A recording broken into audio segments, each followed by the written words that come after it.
I'd love to welcome Justin to the stage to tell us all about what Paylocity is up to. Thanks. Hi. Am I on? Good. Good afternoon, folks, and welcome to the Elastic at Paylocity presentation. What I want to talk about today is the journey that we took at Paylocity from using borrowed eyeballs to go over individual log files to giving all of our teams direct, truly usable access to the logs that their applications generate. So for those of you who don't get your paychecks from us, I'll give you a quick background of who Paylocity is. We're a software as a service human capital management solutions provider. In other words, we provide cloud-based applications that handle everything from payroll and time and accounting to onboarding, benefits, you name it. Over the last several years, we've gone through massive growth. We went from 4 applications in our production environment in 2013 to 10 today. And we've more than doubled our user base. So as you can imagine, we generate a lot of logs. When I started at Paylocity way back in 2013, we had roughly 50 machines in our production environment to support those 4 applications. The main method for developers to access applications, application and web server logs, was to file a request with the sysadmin team, just me and a group of my coworkers. And we'd go gather the logs and send them along. That worked okay at the time. It was obviously not optimal because there was always going to be a delay between request and fulfillment, but it wasn't too bad. Of course, as our growth started to skyrocket, that method got more and more problematic. The sysadmin team was busier, and there were just too many logs for this to really work. In an effort to alleviate this, we actually created file shares to allow our developers direct access to those logs. That still wasn't quite enough. Reading through dozens of dense text files, it just wasn't a great way to do it, especially when some of these were hundreds of megabytes in size. It was a slow, tedious process, and things could easily be missed. Eventually, we tried an Elasticsearch-based solution from another company. It used older, modified versions of Logstash and Elasticsearch under the hood. I mean, much older. It used Logstash 1.5 and Elasticsearch 1.6 something, I think, with customized UI on it, so no Kibana. If we only needed a couple weeks worth of logs, we may have stuck there. But one of the requirements we'd received from the business was 6 months worth of retention. And when we had about 4 weeks worth of logs in there, we were pushing 4 terabytes. And when we talked to their support team about an issue that we were facing, they were just shocked. Apparently, 4 terabytes was, by volume, the largest cluster they'd ever seen using their tool. So since scale was the core of the issue that we were facing, we decided we needed to get onto a real Elastic Stack, starting with version 5.0. Let's take a look at that first cluster. Here's the architecture that we started out with back in December of 2016. It was very basic. 2 Logstash instances, 4 combination master and data nodes, each backed by 2 terabytes of flash-based storage on a pure SAN for 8 terabytes total, and 2 Kibana instances behind an F5 load balancer. We got our licensing set up right away because we knew that we were going to want to use some of the features in XPack, security monitoring specifically. We got the AD authentication set up easily, and we were off to the races.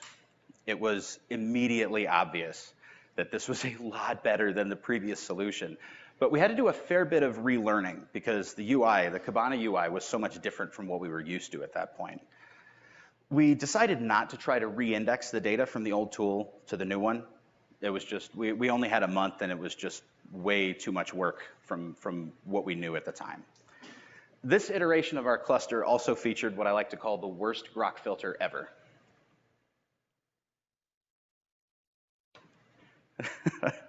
All of this just for basic IAS logs. We had actually written this for the older solution we had been using and just hadn't figured out a better way to do it by this point. I'll walk you through it really quick. So this was the very first part that we wrote, based on the first IAS log that we looked at. It's fairly straightforward, right? Well, once we started gathering logs from more than one web server, we noticed we were getting a ton of grok parse failures. Digging into those failures, we realized that some of our machines actually had those last two fields swapped around. That led to this. I wasn't happy with needing two separate grok filters for a single type of log, but we were in a year-end config freeze at that point and couldn't just change the logging format. We added those IIS log type A and B tags as a means of easily identifying which machines had those fields swapped, and it worked pretty well. But we still hadn't eliminated those pesky grok parse failures. Further investigation revealed that occasionally that X forwarded for quoted string field was actually just a hyphen. If that hyphen had quotes around it, we'd have been fine. But nothing is ever that easy. And that led to that monster I showed you at the start. So we now had separate grok filters for IIS log type A, type A2, and B, and B2. This was not great for Logstash efficiency. The best I can say for it is that at least it worked, but as a wise man once said, maybe I'm exaggerating a bit. It's not actually the worst solution to the problems we were facing. Inconsistent fields between logs and hyphens in fields that should contain quoted strings. The first was something that prior to inviting Elastic into the house wasn't really a problem. If you only have humans reading logs and only one at a time, a slight format inconsistency here and there isn't a big deal. You don't even really notice it. The second also wasn't as big of a deal before. We as humans can understand that a hyphen in a log field just means no value here. Logstash wasn't quite so forgiving, or at least that's what we thought at the time. So we built that massive beast to handle it.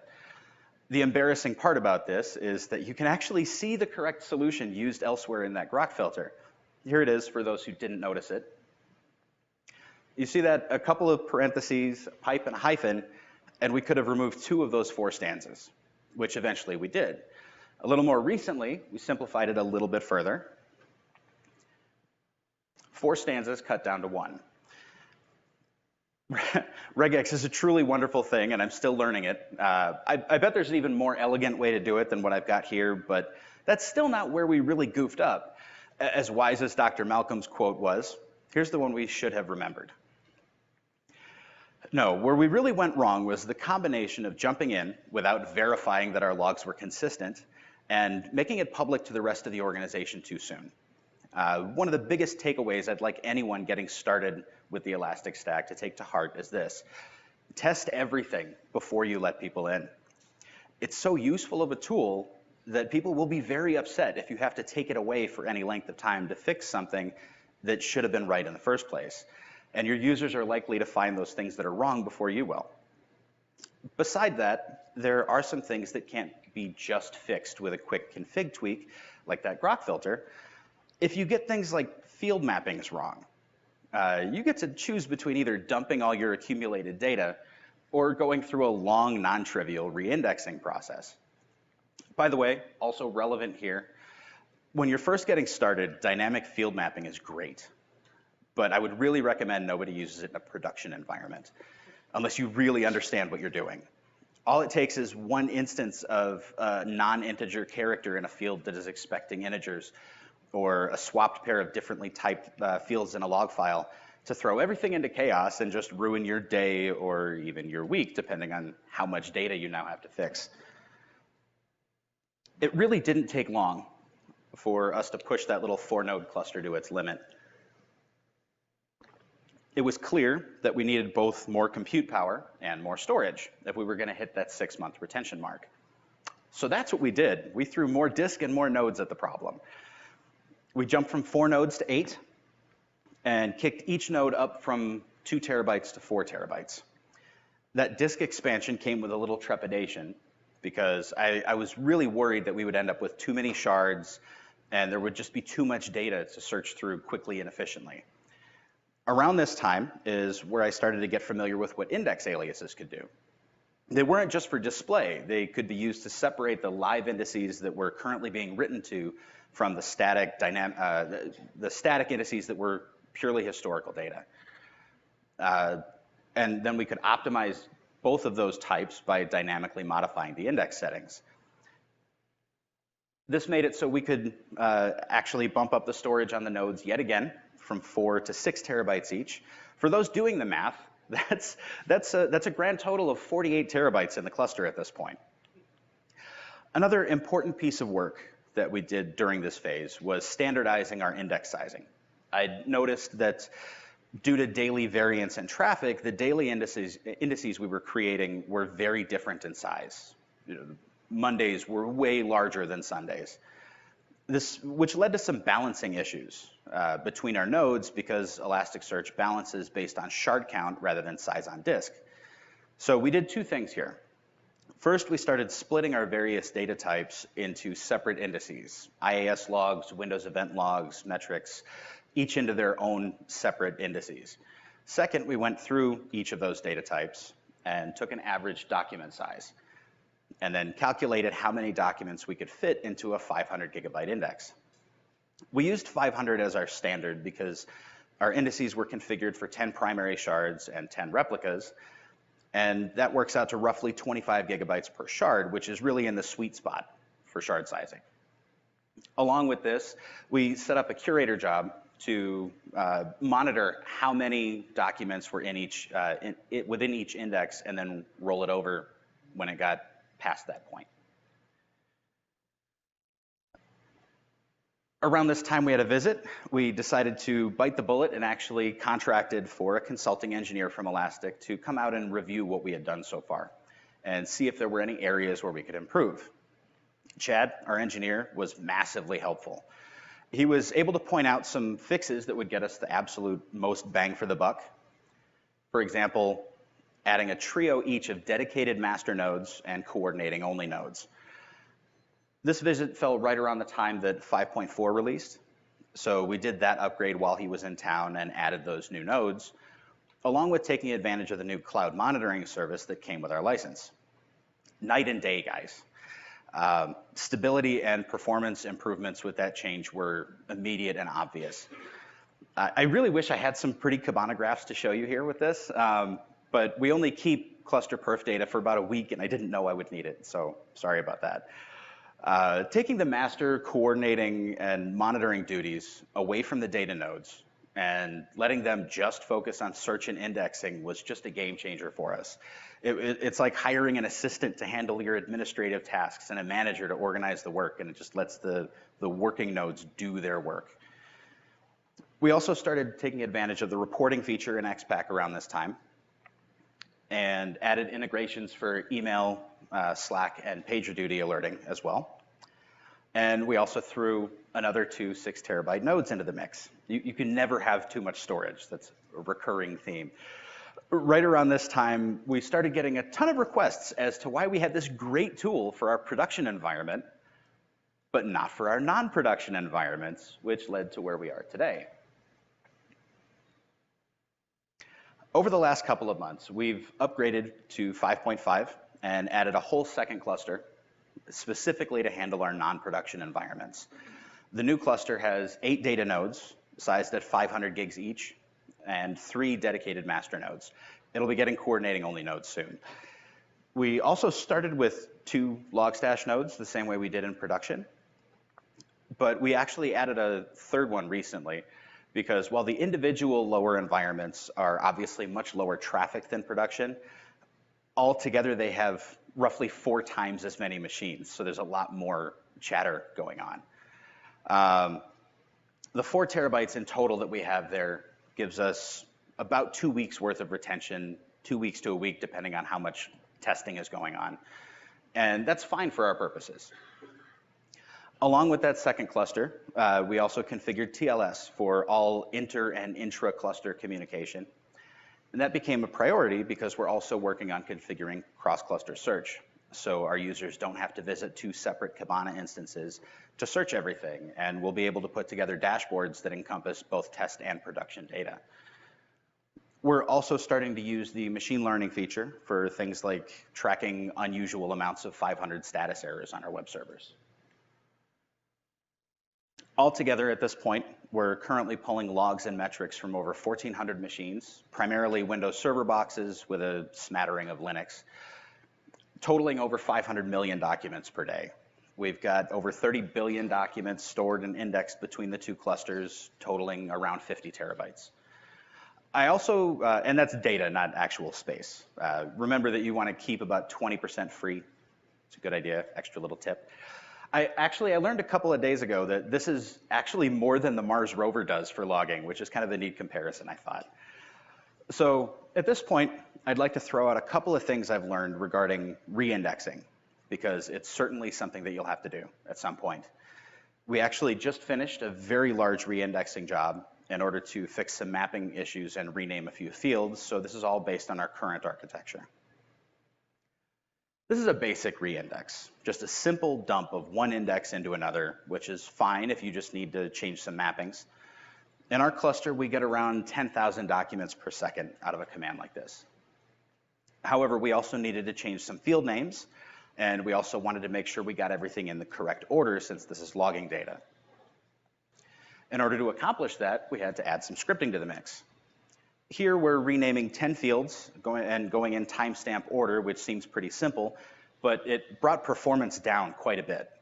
A command just like that was running at around 400 documents per second, which was definitely not going to work when we had 9 billion documents to do. So we enabled automatic slicing. Here we're telling Elasticsearch to split up the job into 10 sub-requests. This made a big difference. It looked roughly like this. We tested a few different slice settings and found that 10 was the most performant. 20 was quite a bit lower, 5 was quite a bit higher, and 10 goes back to that, even averaging 3,000 documents per second was still too slow. That was going to take about a month to complete at that rate. The next thing we tried was changing the way we were targeting the job. Initially, we'd been using an alias for both the source and the destination, thinking it would be more automatic that way and doing the rollover thing that I was talking about earlier. But from what I could see, it was searching every index in the source alias, making the source a specific index brought the speed up to 5,000 documents per second. Then I remembered that it's a good idea to set the refresh rate of the target index to -1 during bulk indexing, which basically disables refresh. And that added another 1,000, so we got up to 6,000 documents per second. Adding a scroll size constraint of 5,000 got us up to 7,000 per second, which is all better, but we still wanted more. And we knew we weren't taxing the cluster too much from the performance data that we could see in the monitoring pane. By the way, the wait for completion and refresh fields up there, they didn't do anything for speed. They just made it so we didn't have to wait as long after hitting go during testing to get a response. So at this point, we couldn't find anything else we could do to speed up that reindexing job. But I came across something in an article that provided a little bit of an inspiration. It was just a simple mention of the fact that Elasticsearch uses a lot of threads to achieve its noted speed. So why can't we do the same? This is what happened when I started running 9 of those reindex jobs simultaneously, 3 targeted at each coordinating node. I can't do much more than this at once due to just disk space constraints, how much free room we had in the cluster. But yeah, running like this, we were only averaging about 60% CPU and 45% on the coordinating nodes, and the same Java heap usage we see during normal conditions. So remember, if you ever need to do a big reindexing job, parallelizing is your friend. If you can't see there, that's 75,000. Yeah, it's a lot. Here's what we've got on deck for the near future. We'll be adding metric beat and file beat agents to our Redis clusters to take advantage of the Redis modules, and adding JDBC input plugins to Logstash to pull logs directly from databases that currently live on our SQL servers. We're actually already working on a proof of concept of that at this point. We're implementing a Kafka messaging queue in front of Logstash. The 2 biggest benefits I see to adding Kafka to the mix are the ability to replay incoming logs in case there's a problem. You have a bad indexing. Instead of having to go back and do a bunch of other stuff, you can just blow away the bad index, replay it back out of Kafka that way. much simpler. We'll also be able to take down Logstash entirely for maintenance if we ever need to, without losing any non-beats data, like stuff coming from syslog on network devices, for example, which is really useful during cluster restarts. And I'll tell you guys a secret. While rolling upgrades are great if you absolutely can't have any downtime on your cluster, full cluster restarts are so much faster, it's not even funny. For example, the 5.5 upgrade took me roughly 15 hours for the production cluster using a rolling upgrade process. A few weeks later, making a change to the elasticsearch.yaml config file,